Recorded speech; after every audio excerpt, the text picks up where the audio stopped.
Mwiriwe, nitwa Ndayirindiriye Audrey, nimero 23. Jewe rero nk'umunyakanga ndipfuza gusiga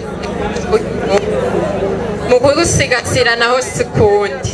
Hari ukuntu muri societe dufise abakobwa usanga ubuzima bubagura bagahitamwo kudandaza imibiri yabo. Rero numva nofasha abo bakobwa gusa kuba bikeneye kuko urabavugisha ukababaza imvonyamukuru ituma bemera kudandaza imibiri yabo kugira babeho.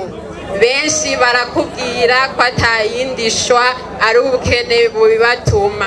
Nshaka rero kubereka neza ko ingufu zacu ari wo mutahe.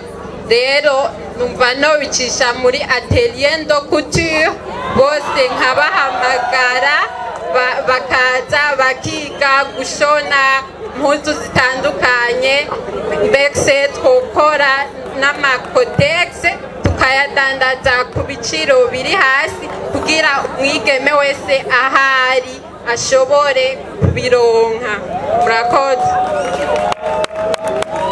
Urakoze. Umugambi wose ugitangura urahura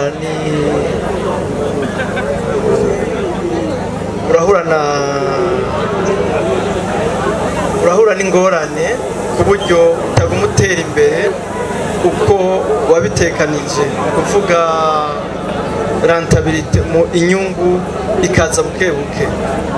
Abo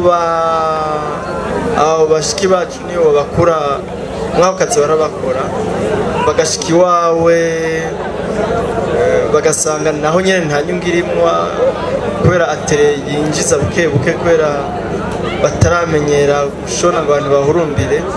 Utekanye iki kugira ngo ubagumize ukazi bahebe ako bahoramwo mukuri naho katero karabinjiriza?